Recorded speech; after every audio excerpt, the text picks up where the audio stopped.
as always, joined by my co-host, MrDean. Oh, we're getting right into this. Okay, what's up, everyone? My name is MrDean. And welcome back to episode 10, double digits of the special hour.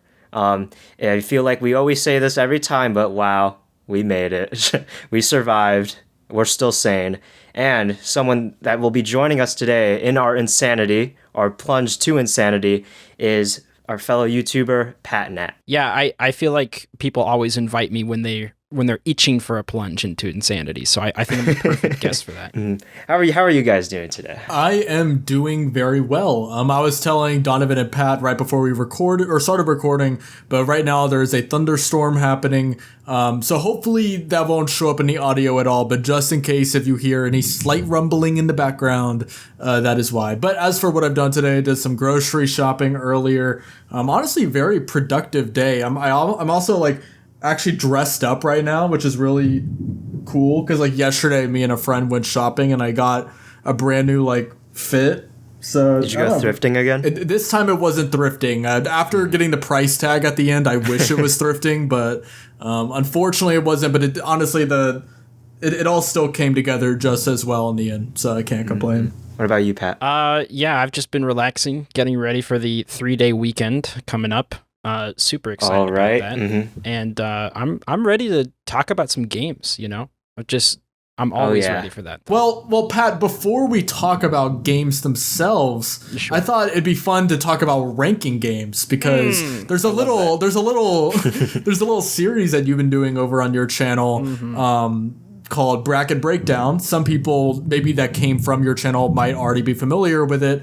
And if they are, then they might already be familiar with my voice because I was on that series. So I wanted to kind of learn more about where Bracket Breakdown came from in your head, because this was not the first Bracket Breakdown that you ever did.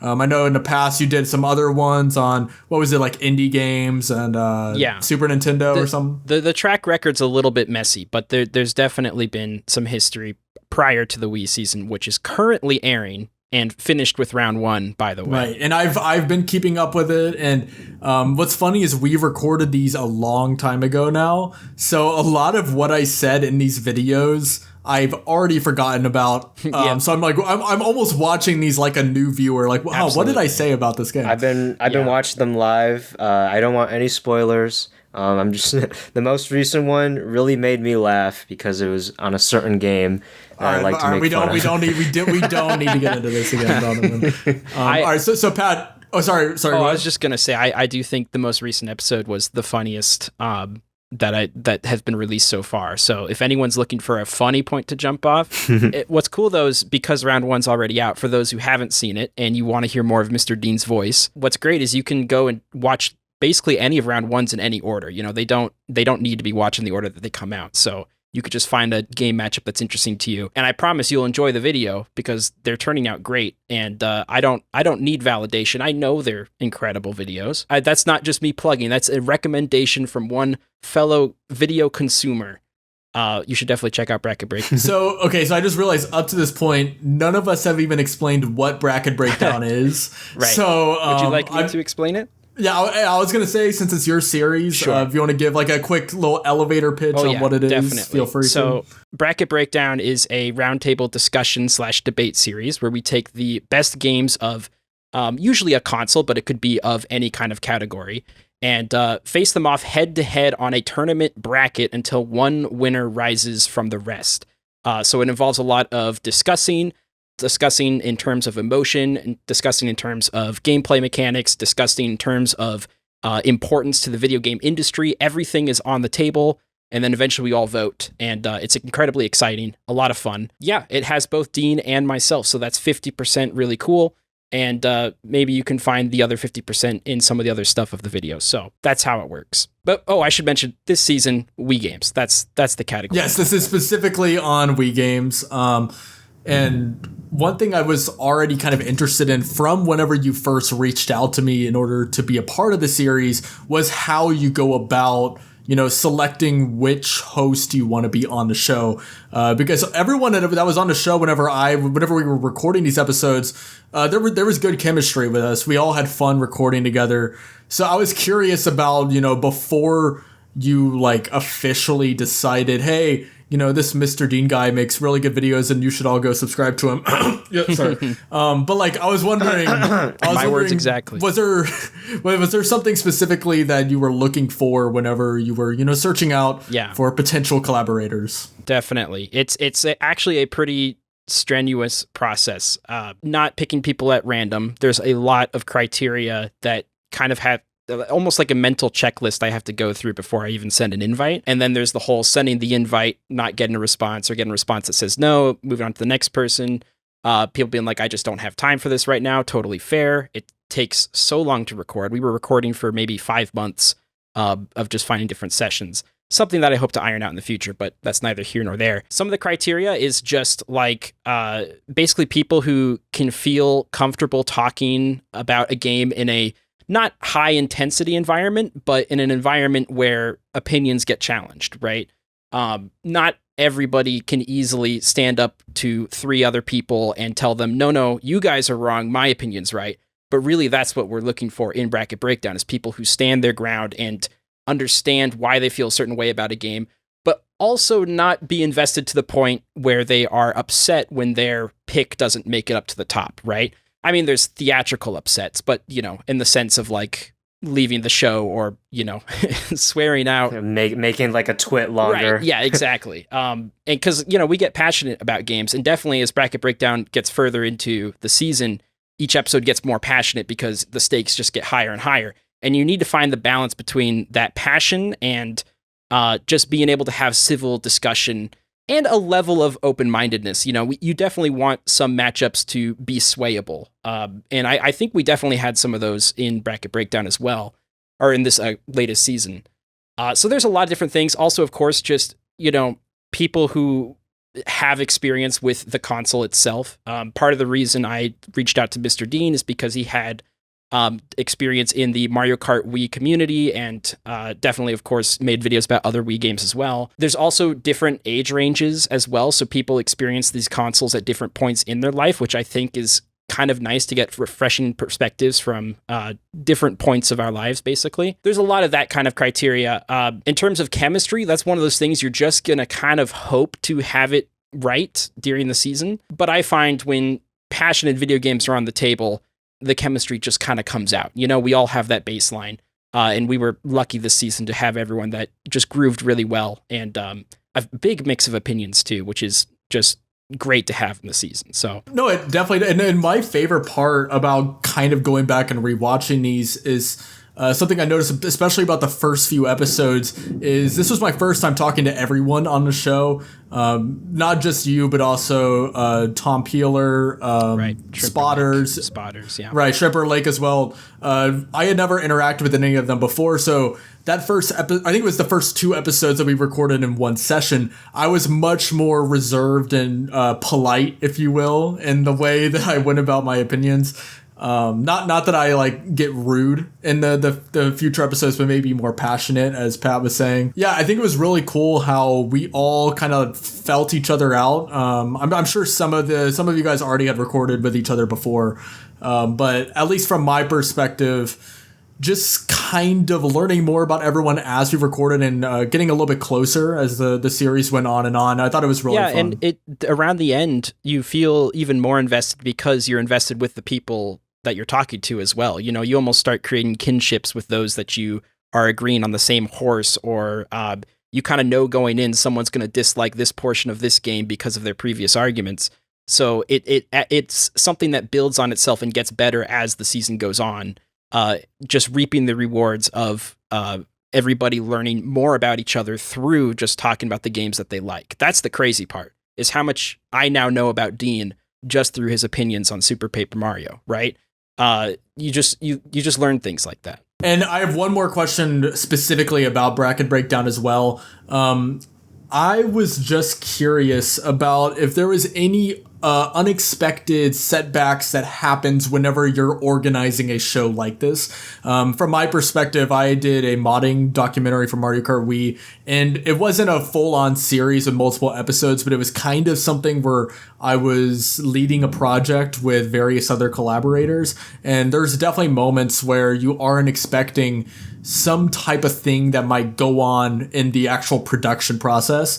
So I'm sure some people listening to this might find that kind of thing interesting, is, whenever you're watching a series or even just a single video on YouTube that multiple people are working on, like what kind of things are going on behind the scenes, like with editing, organizing, all that kind of stuff. So in terms of unpredictability, this is this is technically the 4th season that has been actually recorded of Bracket Breakdown. So a lot of the stuff going into this season, I was already prepared for. But there are some things that even as much as you prepare for it, there's always going to be something that goes wrong in the technical sense, right? Someone's audio is not going to record properly, or someone's camera is going to overheat during a shoot, which happened a couple times for me. All of those technical hurdles, it's not about making sure that those technical hurdles don't happen. It's about having a backup plan for when they inevitably do. So I would say that's where most of the unpredictability comes from.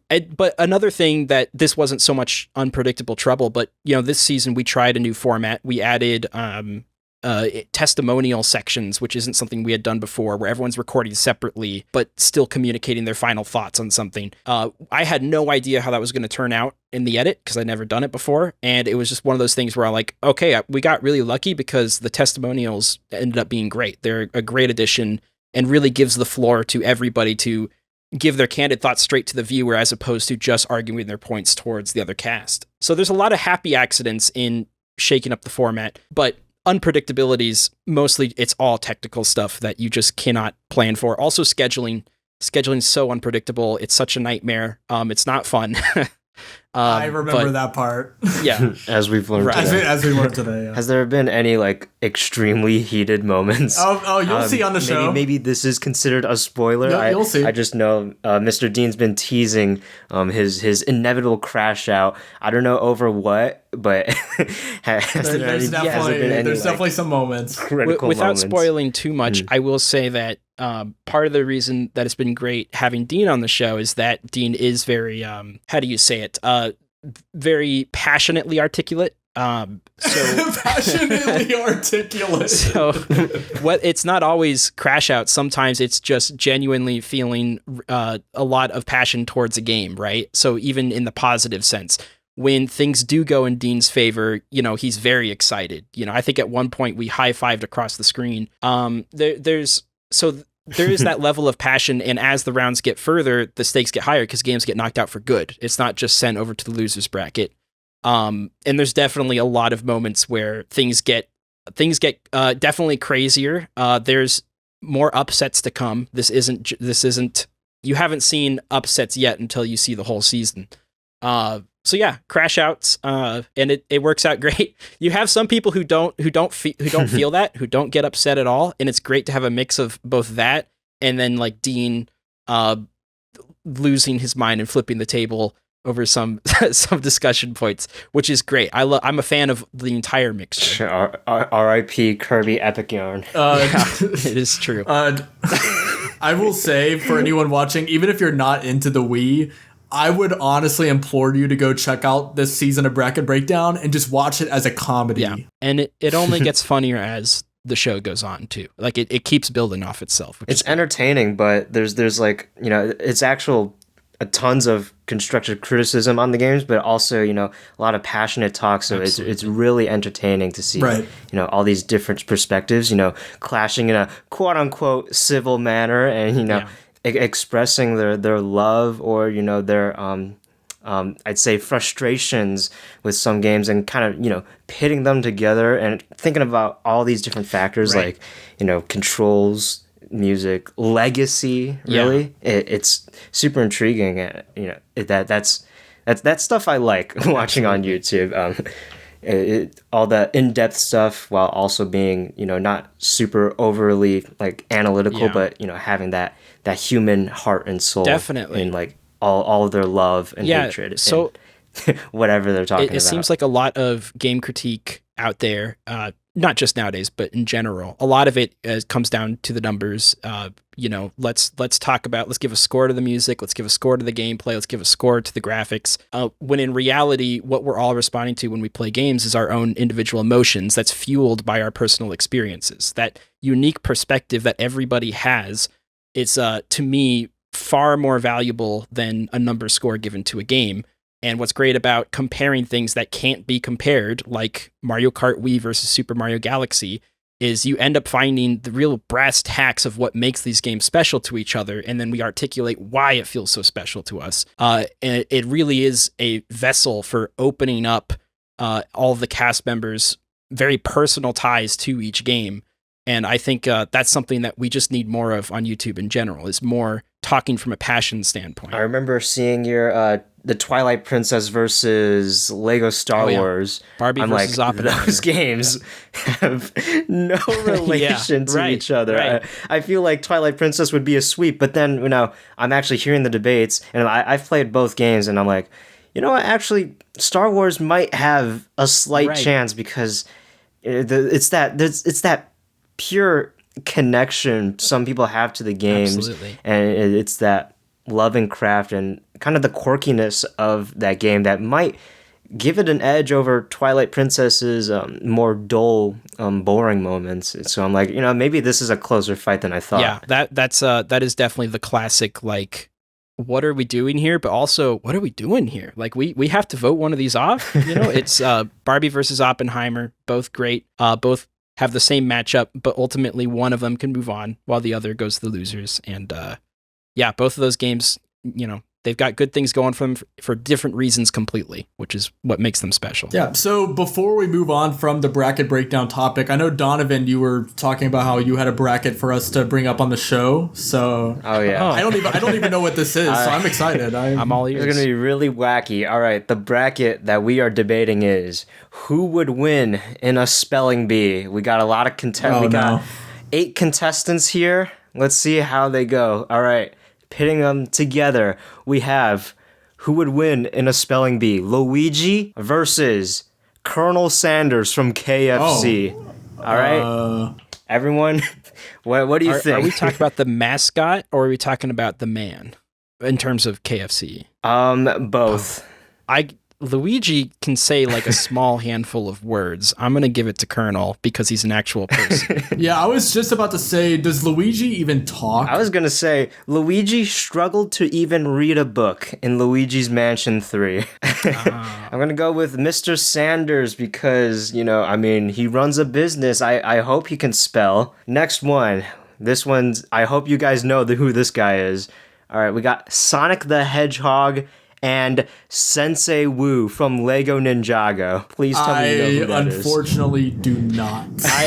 I know who it is, but I have not seen the content itself. Let me fill you in on Sensei Wu, all right? He's basically, he quite literally is the Son of God. He is Jesus Christ. He is the master of all masters. He is the master of creation. Helped out 6 ninjas actually reach their full potential, and probably has some good reading experience. Okay, so I'm probably gonna go with him over the hedgehog. I'm probably gonna go with him. Yeah. Here's the deal. I've seen at least some merchandise, which means there must be a lot of it out there, of Sonic being promoted with literature or in libraries saying, like, reading is cool. I just imagine that Sonic supports reading. If you Google Sonic it, I'm sure it pops up. Reading is cool. Maybe you do make a good point. So if you go to Reddit, there is a post that says, unironically, one of my favorite details that seems to have remained consistent throughout the years is that Sonic is an avid bookworm and reads whenever he gets the chance to slow down. I was just making stuff up. That's great to hear. This is real. This is from Sonic Gamer42 on the Sonic the Hedgehog subreddit. So shout out to you, Sonic Gamer42. I guess Sonic the Hedgehog is the winner. Wow. Yeah, just to dock off some points off of Sensei Wu, he is, I think, like 2,000 years old. So maybe some maybe some cogs in his brain might have a few cobwebs, and maybe he might slip up on a spelling bee, which might give Sonic the edge. What is this, Socrates over here? Like, what the hell? This is but also this is Socrates we're talking about. I mean, that long ass beard might have some insane knowledge behind Lego it. doesn't So have words. he might know words like Latin words, ancient Donovan, text. this isn't about who's That's smarter. like the This hedgehog doesn't isn't even about know. who's smarter. It's about who can read. I've never seen a clear Lego evidence set. here that I've never Sonic seen a can. Lego set that has like words on it. You know, I don't think the world of Lego has literature. So I still think Sonic. All right, so Sonic moves on for sure. All right, we'll give it to Sonic. All right, next one. Chuck E. Cheese versus Enderman. So when we do bracket breakdown, it's viewer voted submissions. I'm imagining this is not the criteria for this bracket. This is off the rocker, off my insane car thoughts as I'm driving down or I'm being driven down from the grocery store. So Chuck E. Cheese is obviously associated with children. Children are associated with school. So maybe like sometimes whenever children are having a birthday party at Chuck E. Cheese, maybe like the Chuck E. Cheese mascot will be like, "What did you learn in school?" And then they'll be like, "Oh, I learned how to I learned the ABCs or so. I don't know. I'm doing some mental gymnastics for this." Well, this is where my head is at. Chuck E. Cheese, his eyes are always half open, and I don't know how well he can read with that, but the Enderman is literally squinting. So I think based on that alone, I have to give it to Chuck E. Cheese. Well, wait, but here's the thing though. With Enderman in Minecraft, isn't there like some isn't there some lore surrounding? There is a lot of lore. Are you assuming Chuck E. Cheese doesn't have lore? No, I'm not. Okay, you're right. That's a good point. I'm just saying, I am imagining in the Minecraft world, the original descendants of the Endermen were probably more intelligent, but maybe some of that intelligence was lost over time.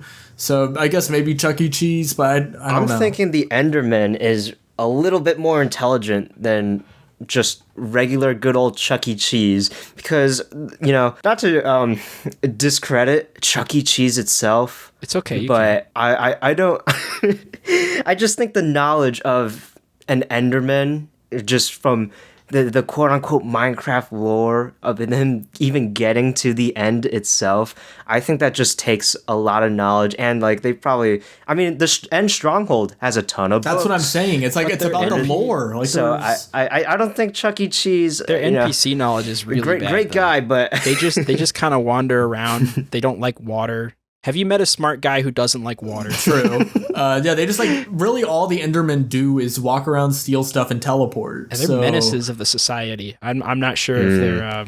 Perhaps back then, before they got to the end, they were smart. But now, currently, maybe they are nothing more than just a husk.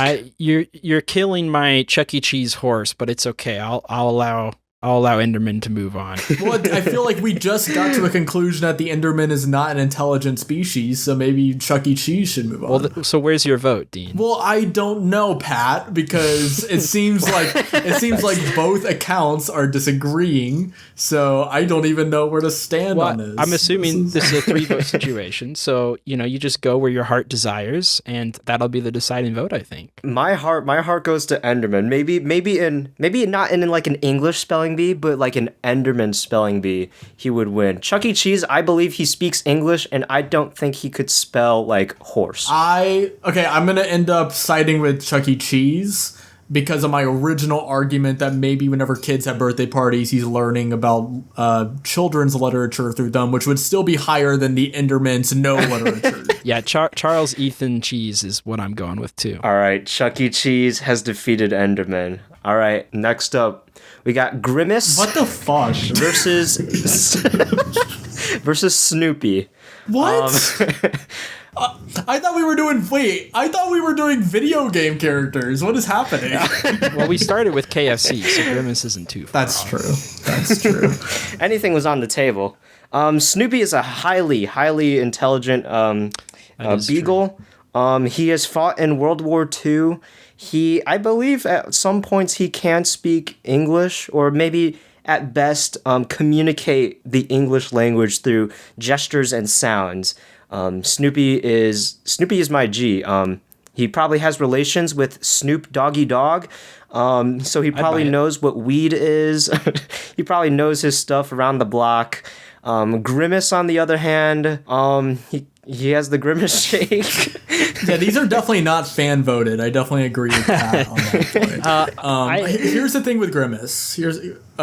So Grimace, obviously with the whole TikTok trend, he oh my god, what do you call it? Like he like takes over people's minds, but aren't they still able to like obviously not function normally on their own volition after he takes over you, but they're still able to like speak. And at that point, are you talking about Grimace or the person he took? I'm talking about Grimace because Grimace is the one taking over them. Well, this was like Also, yeah, what is going on? Okay, this was a long time ago. This was like 2 years ago, maybe. I don't remember exactly when this whole Grimace trend was. It was, for anyone that doesn't know, basically, someone would get the Grimace shake at McDonald's, drink it, and then Grimace would like take over their body, and they would end up in a sewer somewhere, like half naked. That was the trend. It was really I weird. forgot what the other guy is. Who are we talking about? Grimace and... We're talking about Snoopy. We're talking about the fucking Peanuts character. I don't know how Hey, these... don't disrespect my I don't know boy. how these two are ending up in the same conversation right now, but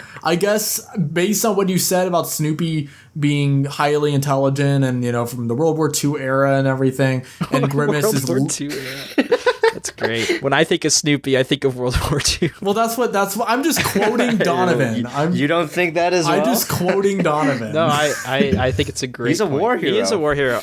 Defeated the Red my Baron. vote's Snoopy, honestly. Yeah, I'm voting to move on. Snoopy When I as look well. at Grimace, yeah. I don't see All much right. going on upstairs. I don't either. You know, maybe Grimace has specialties in other areas, maybe like kidnapping people and putting them in, waking I them see up in weird Grimace. spots. Grimace is more of like a parasite. Like he's not really a highly intelligent being. So, all right. So are we moving on to All round right, two? welcome to round two. Yes, we got Colonel Sanders versus Sonic the Hedgehog. So we got an entrepreneur, a chef, very okay, maybe not totally respected business, and then we got Sonic the Hedgehog. So. None of those things that you just said for Colonel Sanders have anything to do with reading. I often we already forget what we're established that even Sonic debating does. about. Yeah, I have to we're remember, like, debating reading, spelling bee. yes. That's right. Not even reading, a spelling bee. So it's spelling specifically. No. It's like who would win the spelling bee, but like reading does put like Reading's a a chase. huge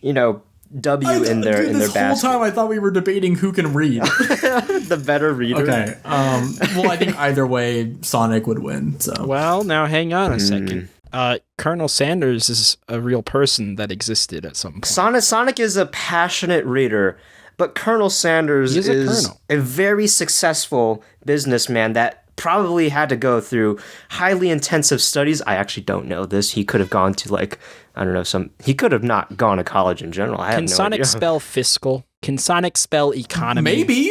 He probably Sonic can. He's an spell avid prof reader. He margins? probably can. He probably can, Pat. And also, this conversation is not who would run a more successful business. It's about who would win a spelling bee. So, quite respectfully, Pat, I don't give a shit about fiscal or growth I margins. just feel like Sonic is more like a quirky jock. Maybe not so much like Knuckles, but I feel like, he's good at some things, like talking shit. Like, he talks shit to Colonel Sanders all day. But when it comes to spelling entrepreneur, he's going to start with the letter O-N. Yeah, I think I agree with Donovan here. Words. Okay, wait, let me ask a question really quick.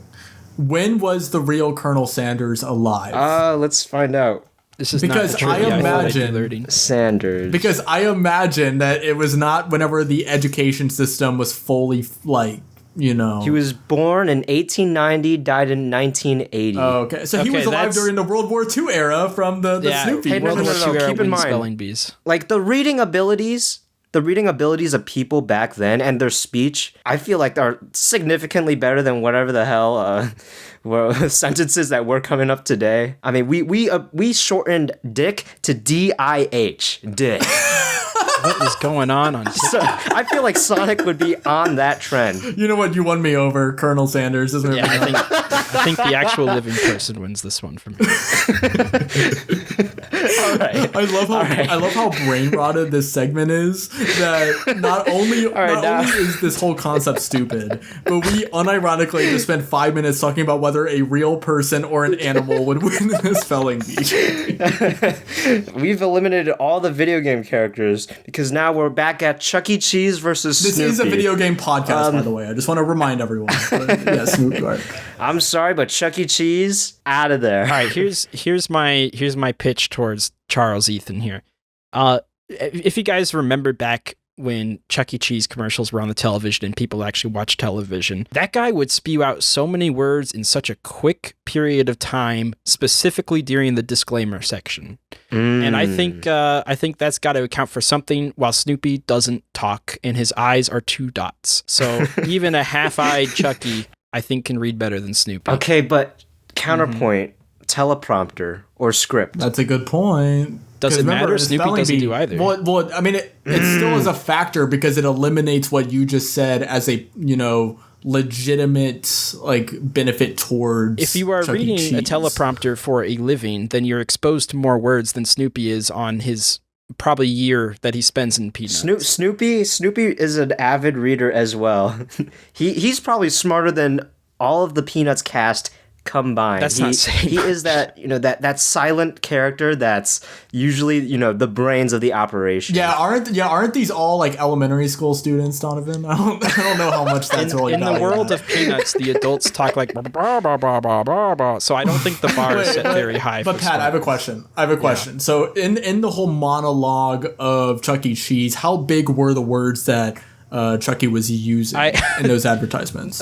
No purchase necessary. That's 3. That's two relatively big words that Snoopy would never say. Okay, but Snoopy reads the newspaper. Ooh, wait, that's actually a good point. Snoopy reads newspapers. He set up his own shop at his own little doghouse. Yeah, but Snoopy was a fighter pilot in World War II. I don't think pilots are known for their spelling or their reading. Pat, I was just making a joke, okay? I was just going along with the bit. No, I appreciate the World War II references to Peanuts. I think everyone should look at Peanuts in the lens of World War II. But I think the newspaper thing really got to me. I've never actually seen Chucky read. I guess reading a newspaper is part of Snoopy's personality. Is it though, or is that more like Gromit from Wallace and Gromit? No. That's a Snoopy thing. You'll see him where Charlie Brown's probably walking past Snoopy, and he'd be reading a newspaper while chewing on a bone. Okay, you won me over. I picked Snoopy. All right, Snoopy goes on to the final round where we're debating him versus Colonel Sanders. Everyone, comment down. Who do you think should win this spelling bee? And we will discuss it right now. As much as I was gassing up Colonel Sanders, I think we are underestimating Snoopy. I think Snoopy, if he put his mind to it, he could run a way better business. This has nothing to do with the fucking business, Donovan. I'm going to lose my shit. I am going to lose my shit. Remember that the prompt is spelling bee. If you picture both Colonel Sanders and Snoopy at the podium for a spelling bee, who's going to win? The actual man or the person who can't talk? I'm going with the actual man. Yeah, that's a good point, because literally just one round ago, we moved Colonel Sanders on the sole point that he's a man and he was against an animal. And Donovan... It's an unfair advantage. Donovan agreed with us back then, and then all of a sudden, now he's campaigning for Snoopy, who... I want to remind you, I am being completely honest. I'm putting personal bias in the forefront. I like Snoopy as a character better too. But if Snoopy had a translator, if it was in dog language, what are we talking about? I think if the prompt was who's the cooler character, then this would be a much different discussion. But that's not the prompt. And by the way, Donovan, you were the one that came up with this stupid ass bullshit prompt too. I'm going towards the man. I've got faith in mankind. In my heart, Snoopy somehow comes out on top, but Colonel Sanders wins the spelling bee. All right, so we agree. Congratulations. So I just want to go and apologize to every viewer who's still with us. This podcast has completely derailed into I don't even know what anymore. I think the real unfortunate thing is now that we've done this, I can't make a bracket breakdown season on spelling bee mascot / cartoon character / video game. That truly, nothing truly can top is this. a shame that this can no longer see the light of day. I think the greatest upset was Sonic. I think he had a good thing going until I realized he probably has the vocabulary of an average Gen Alpha TikToker. Okay, well, but books are cool. But he is really cool. So Pat, thanks for about having your, me on, guys. Yeah. So about your YouTube experience once again. Because you're gears real quick. Yeah, just no segue needed. We're just gonna get right into it. Yeah. So your channel is not just bracket breakdown. You do lots of other stuff. And also, you have 2 different channels. I know you have gaming and then more like creative and like content creation based stuff. And one of my favorite series that you did previously was, I remember I was texting you about this before too, was your podcast that you did. I know several times you had other creators. I remember there was one that you had a musician on. And I did remember listening to it, and you had a lot of interesting topics that you talked about. And, obviously, since we are doing I was going to say we're doing a pod. I don't even know if this qualifies as a podcast anymore. But is there anything that you learned from whenever you did your podcast before about anything from like interviewing? Because some of them were interviews. Other times it was just discussions. Like what did you learn from that overall process? Yeah, definitely. Well, first of all, thank you. I haven't contributed to that channel in a hot minute. But it's nice to know that the content still somewhat holds up today. I haven't gone back to see any of it because I'm scared of that kind of stuff. But I learned so much from talking to different creators, specifically from talking about creators of different mediums too. Like you said, I had a musician on, I had a writer on, I had an indie game developer on, I had a lot of YouTubers on, and each of them just had very interesting ties to the medium itself. And really hearing a lot about other mediums very much influences how you approach your own, because you find that there's a baseline creativity across everything. And when you see how other people apply that creativity in their medium, it really does translate to your own, even though video editing might not have anything to do with writing or developing an indie game, right? There's always this baseline that can be applied to everything. It was a while ago, so I wish, because there were certain things where I would often think back like, oh, I remember this one time I was talking to this guy and he said this one thing that, and I think about that all the time. Now it's been so long that a lot of that stuff is slipping my memory, unfortunately. But the fact that I had so many of those moments of like, hey, this is going to stick with me for a while when I think about it, just goes to show how in-depth the actual creative process is and how individual perspectives towards that is so beneficial towards your own creative adventures. I was still in university at the time, and that a lot of that helped influence my own projects in just, getting to my actual degree. So, I learned a lot about that. I also just learned a lot about talking to people professionally in a way. I think I learned a lot about entertainment too, in a sense, because a podcast is a big part of a podcast is finding interests within the guests that you are talking to. So when I was interviewing people, I might have a question that's very different from where their interest is. But when I see that spark of interest in their response, I know to tackle that, to get on top of it and ask more questions that delve into that interest. And I always felt like the conversations were very engaging because of that, because I was okay to go off the questions I had prepared, just focusing on how they respond and seeing where their interests lie.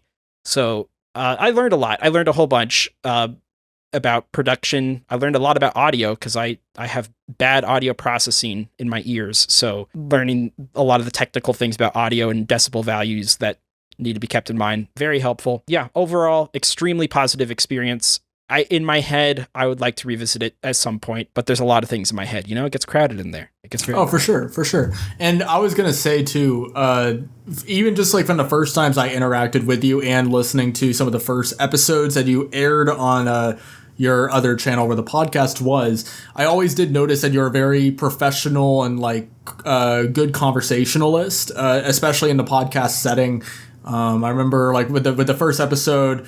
I forgot the name of who you had on, but it felt very natural in a way where many people, whenever they're first stepping into, the YouTube realm or interviewing or anything like that, it takes them a little bit of practice to learn how to both be a good listener to what their guest is saying, but also articulating their own thoughts. So I was wondering, is that something that you already had practiced up to that point? Were you just like born a very like sociable person? What was going on at there? all? Still not sociable. I like to spend my weekends alone, which is really funny. I love conversation. I love talking to people, but I am introverted. So every time I'm talking to someone, my energy meter is slowly going down, right? That's where I'm expelling my energy. So no, I honestly was not even good at talking to people until I got my first job as working at a coffee shop, eventually as a barista, and just meeting all these different customers. And it's why I always encourage people to work in customer service at least for a year in your life, because you learn so much about interactions when you're doing so in a professional environment, and you get to learn about I feel like it's just very valuable. At least it was to me, and that's really what opened me up a little bit more socially. But in terms of actually being able to talk in a recording scenario where we have content, we have points that we're trying to hit, we're trying to keep things interesting, a lot of that was thanks to, I would actually credit more towards my college experience of having group discussions about things. You always had these discussion boards that everybody hates, but honestly, they're very good at helping you interact with other people in depth with their thoughts, peer reviews, things like that. That kind of stuff really opened me up towards conversations specifically about mediums and delving into art and art critique. So I think that is what helped me a lot with the podcast and my other recording stuff. But also just I've been recording since, I've been on the platform too long. They should kick me off already. And I've just had a lot of practice of talking to various people. I've had a group channel at one point. Yeah, I've done a lot of different formats to the point where I feel comfortable in pretty much any of them in terms of actually performing. And then it's just about whatever I have interest in and whatever I have room for in that crowded head of mine. Right. And so I have one more question specifically relating to the whole podcasting space. And obviously, this is relevant because you were the one that reached out to me whenever we first connected. But I remember there was one episode of the podcast where this kind of got brought up. You might have done a whole episode on it. I kind of forgot. But it was about networking and how you can go about meeting new people. And this is both relevant in a professional capacity. If you're an aspiring content creator, for example, how's the best way to go about finding other creators to network with, talk to, whether it be working with them on a video or just, conversating with and connecting with, or if you're, say, a student at university and you're wanting to make new friends. I mean, all these are relevant situations where the ability to network is greatly beneficial. So where was it that you learned, or, maybe like originally you failed and then you took something from that failure in order to finally piece together like a formula for how to network? Yeah, actually that would have been a great response to when you asked me about what I've learned from the podcast, because I do think I developed networking a lot better during that time. What I just always go through my head when I'm reaching out to people, especially people who might seem unlikely to participate in your project. As a small creator, I'm sure we've all felt that to certain extents. And something I've always kept in mind is that the very worst thing someone can say to you when you reach out to them is no. And that's not that bad. Like, that doesn't have to sting. If you reach out to enough people, them declining your offer, you don't need to feel anything. You just say, well, okay, well, thank you for your consideration. And then you move on to the next person. But also treating, I've definitely had a lot of projects before where, because I wasn't treating it with much professionalism, the clientele I got in response was also not treating it with much professionalism. So being professional from the ground level shows, hey, I actually care for this project, and I'm going to make it as comfortable for you as possible in return for the respect of giving me professionalism in actually joining, right? Having a very professional introduction message, which I like to think mine they at least get the point across that I know somewhat what I'm doing here. I know how to run series. It's just a matter of whether or not you want to be a part of it. And I like to try to convince them you do want to be a part of it. So I don't say things like, I know this is a long shot. You never need to say that. That's unnecessary. You don't need to say, I know you're extremely busy, or you don't need to be a beggar on the ground when writing a message to invite people. It's letting them know this is a real thing. This is really fun, and I'd love to have you aboard. If you don't, that's okay. We'll both move on. I've gone so far from the question, and you might have caught me in a rambling mode. This is why in Bracket Breakdown, I literally tell the guests, interrupt me literally whenever, because otherwise I'll keep going. I feel like that was all pretty relevant. Okay. Yeah, no, you're good. I was going to say that whenever it comes to what you were saying about how naturally you're not, super outgoing and you're kind of introverted. I don't know if I would say I'm necessarily introverted, but I definitely am naturally a shy person. Sure. I was the same way, where back whenever I was in high school, I was not nearly as confident with reaching out to people at all compared to the way I am now. I remember like the thought of trying to go and make new friends at school was scary, like it is for many people, whenever you're in school or work or whatever the situation is. So I definitely agree that at the end of the day, it's just actually doing it and realizing that it may not work out. Maybe they'll ghost you. Maybe they won't even see the message. Maybe they'll say no. And if they do, then that's okay. And you move on to the next person. And eventually, the more times you throw darts at the dartboard, you get more and more comfortable doing it. And eventually you get to the point where clicking send on an email or a Twitter DM or whatever the mode of communication is, it just kind of becomes second nature. It's just like you don't feel as much whenever you click send compared to maybe the first time that you do it. So I think that is a really good takeaway. Yeah, and you just have to remember that the project you're making is actually really fun. Like, you're not inviting people to a boring thing, at least hopefully not. You're not inviting them to something where they have to do an extraneous amount of work. Generally, the host should always do a lot more work than the guests, right? So this assumption that like I'm inconveniencing someone by inviting them to something that they would have a ton of fun doing, that's just a false thing that we think when we hit send when we don't need to.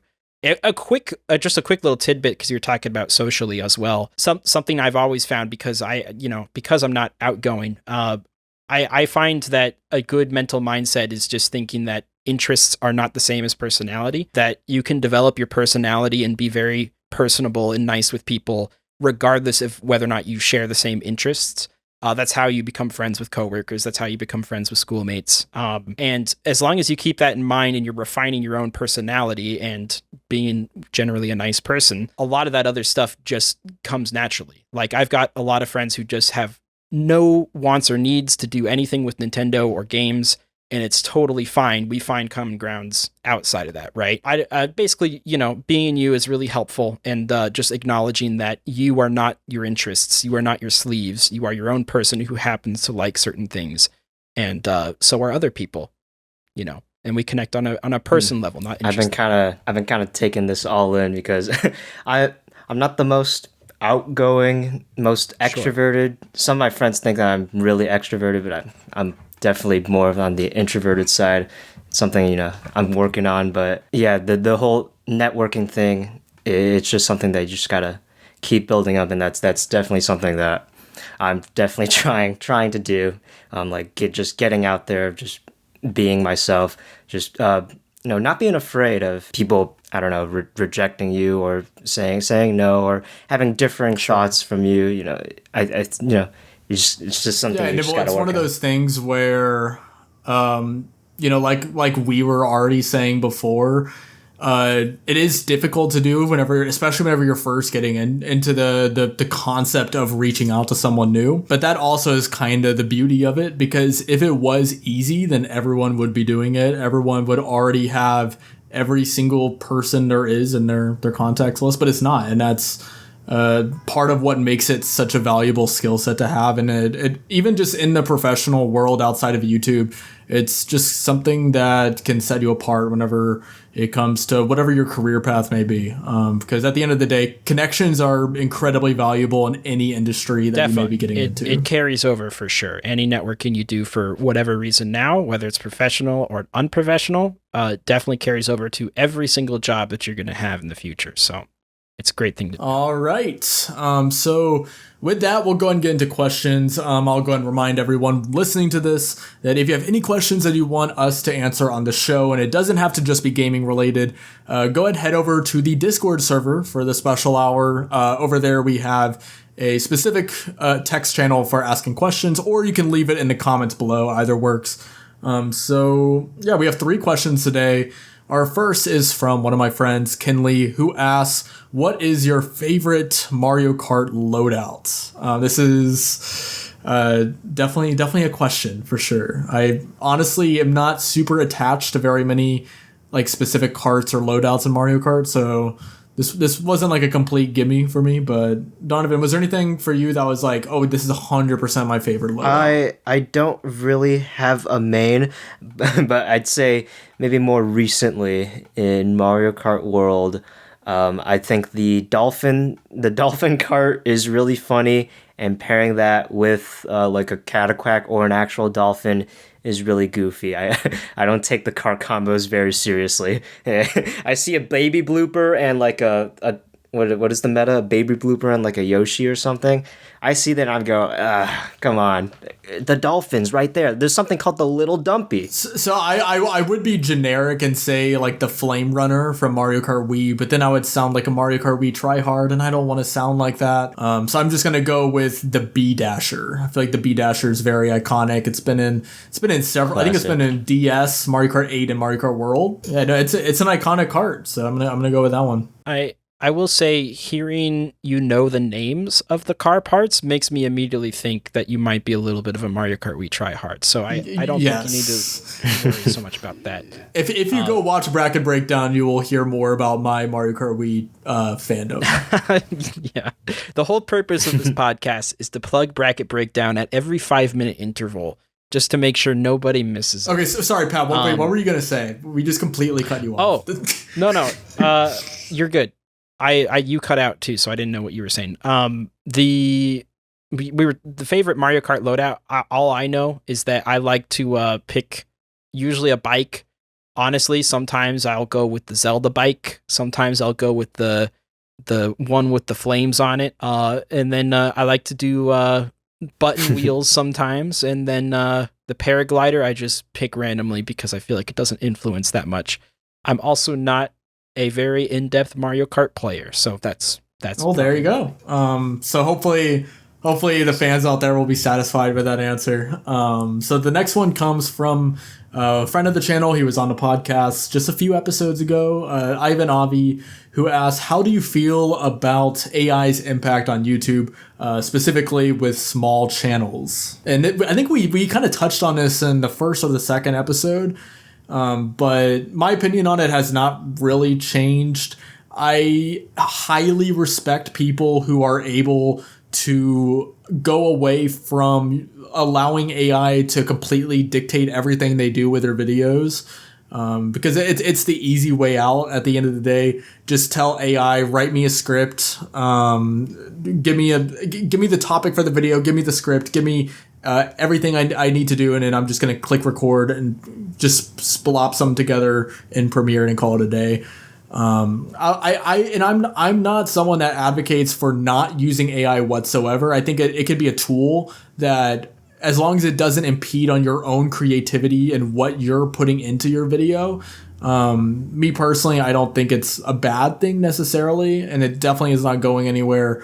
But I definitely do think that those who are able to still efficiently create videos without just solely relying on it's incredibly telling about, their character and what they're aiming to do with the platform. MrDean kind of touched on what I was going to say. AI is a tool. I see it as a tool, but like if you use it to replace your creativity, that's a little bit too far. But what I wanted to talk about was the amount of like AI, what we call slop these days, especially in shorts, is utterly ridiculous. They are pumped out like there's no tomorrow, and they drown out the feed like it's sludge. It's ridiculous. It's so low quality. It's so garbage. I don't know how people even fall for it, because I remember seeing one that has like over 100 million views, where like this poodle or some dog like saved a baby from a plane. Like, how It's can you because watch children this? aren't able to distinguish the difference between AI and reality. Okay, just children and though, like you know. and like 50, 60-year-old, like, yeah, some like boomers that can't tell the difference between like what's real and fake. It's ridiculous. I've been at restaurants before where I just, you hear someone with like the booming loud TikTok volume, and it's an AI voice talking about some nonsense, and I'm like, oh, I for lack of a better word, boomer is listening to TikTok again. I look over and it's someone like my age, and I'm just like, what is going on here? Because they're glued to this AI shit. There's really young adults just watching AI shorts like that. Wow. I mean, you also have to think that not everyone is so in tuned with the internet and the voices of I guess the voices of reason sounds pretentious, but the people who are advocating against this AI overtaking of art, and they have no idea that there is such a negative impact with it, that That's they true. they barely even recognize it as AI. They just see, oh, here's distraction number 4 before I am finished with my lunch break or something, So it's tough. I mean, I agree with both of you guys, though, in the sense that self-expression is extraordinarily important, and art has always been about self-expression, and art will continue to always be about self-expression. Some of the biggest advocacy moments have come from art advocacy specifically, and as long as we have humans, we are going to have advocacy for that. Which is why I don't feel that art is necessarily in a whole in danger by AI, but it is incredibly important that we continue to prioritize self-expression as opposed to having something else write your own thoughts for you, which is just there's no place in art for that, right? The reason there is no place for it is because AI is based off of things that have already been made. And if we allow AI to take over art, which again won't happen, but if we did allow AI to take over art, we would have an endless cycle of things that have already been made and not allowing art to innovate and evolve, which art needs to do, not just for our own expression, but also for advocacy and for pushing real world issues forward. Because art activism, it's a huge deal throughout history. It's helped with wars. It's helped with everything. So it's just incredibly important that we continue to acknowledge that self-expression is far more important than whatever the AI thinks is art, Right. essentially. And that's kind of what I was saying too, is it's as long as you're using AI in a way that's not impeding on what Pat was just talking about, which is self-expression.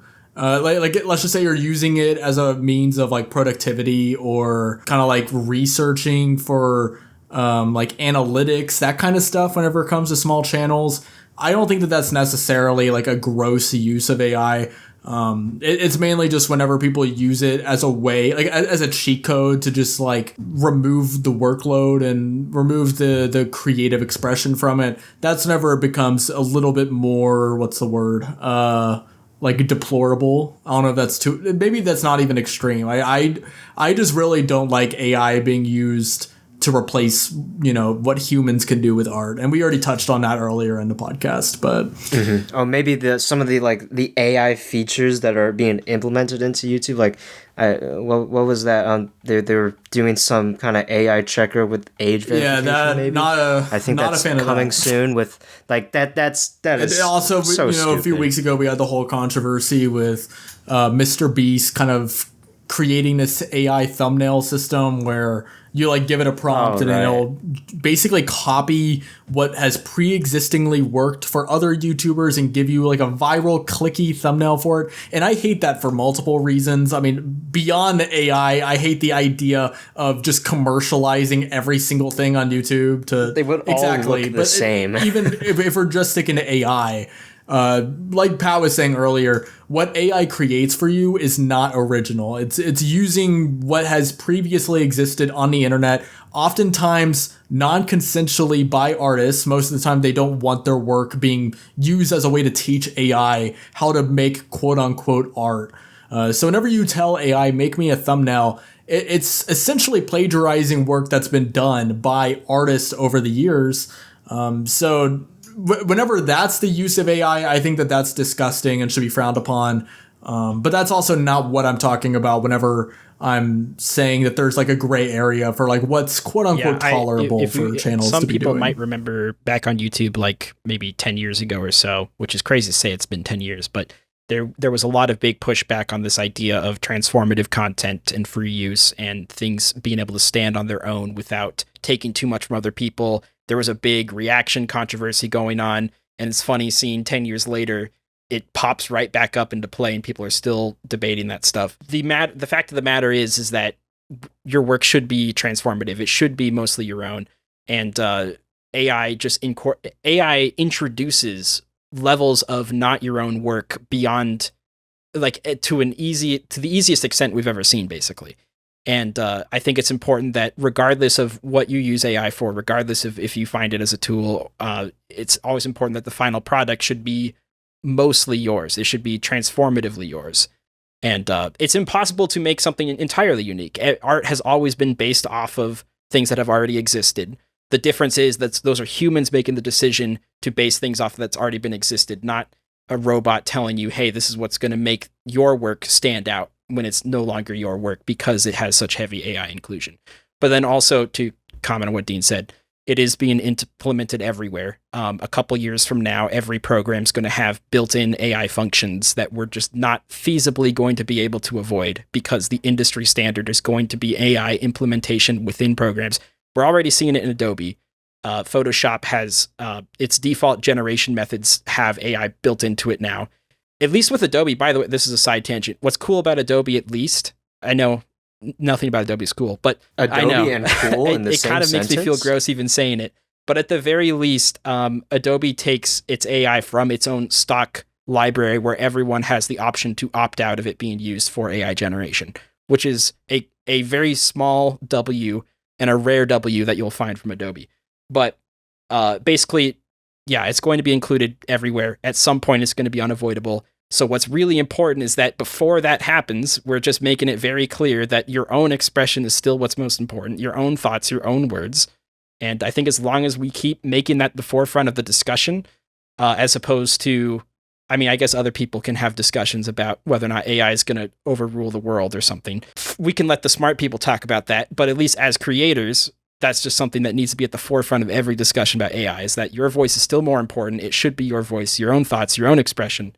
And yeah, that's it. That's all I have. Okay. And then so for our final question from Blu-ray, another friend of the channel, this is a question. So that was the dumbest thing I've ever said. Of course, it's a question. Really? So Blu-ray said, would you rather, I meant to say it's a would you rather. Blu-ray said, would you rather have one Nintendo Direct in September or double it and give it to the next month? I mean, by double it does... I would take one in September. I don't really want to be waiting all the way until October whenever we kind of want to learn more about the holiday season and the games that are happening in it, like ahead of time. So, yeah. Are we presuming that the games on the Directs would be different? Are we presuming that there would be new games because of a second Direct? Or are we presuming that they would cut the content of one Direct in half and split it into two? No, I'm assuming it would be basically two Directs that are just happening in the span of 1 month. I don't really see why that would be any better than just spacing it out. Or would that be a Direct in October and it's just like a ginormous... No, I'm pretty sure the question's saying it's two different normal Directs that are just happening in the span of 1 month. I would rather them be spaced out. I'll take the September. Now, is it gonna happen? That's kind of a coin flip these days, but I mean, it's Nintendo we're talking about. And it's the same company that's made some pretty baffling decisions before, so I will not put it past them to do it. Yeah, okay. my Nintendo music theory is in the garbage now. I was giving them the benefit of the doubt. I'm trying to think which method would give us a release date to Metroid Prime 4 sooner, and that would be based on what my response is. Oh, probably. I'm also having trouble wrapping my head around this whole concept, if I'm honest. I'm not entirely sure I understand the question. The question's basically just saying, would you rather get to double up on October and have even more Nintendo Direct goodness then, or space it out? If it's not affecting the actual games coming out, then why would it matter? Exactly. Well, I guess now I'm confused too. I'm going with One Direct. That's what I'm going with. I'm not doubling it for the next. That's my answer as well. Hopefully we interpreted your question correctly. It's a funny question. I like the wordage of the question. Double it for the next is good with Nintendo Direct. It's a very creative. Okay, so that's it for this. This episode was a complete diversion from the normal of we went so quickly. We went from talking about which characters would win in a spelling bee to having a genuine conversation about what goes into YouTube. So that was really fun. So Pat, if you would go ahead and let the viewers out there know where they can find you on the internet. Bracket Breakdown is on Pat Nat Games. I'm sure that will be linked somewhere by our astute hosts here. And that has MrDean in it, so you should watch it, and then just leave it on in the background. And if you stop liking it, don't turn it off. Just keep it running. Give him that watch time. Yeah, give us that watch time. Just turn the volume off. But that's where you can find me. This is kind of the season of Bracket Breakdown in a way, and then other traditional solo stuff will come afterward. So, was there any other social medias you wanted to plug also? Blue Sky, I guess. I don't know who is using it, but I'm on Blue Sky. But also I have a Discord server that you can find through one of my videos. I'm not going to put a competing Discord link in your guys' description, but that's another place you can find me. So, all right. So Donovan, where can the people find you at? Just DonovanDud on YouTube.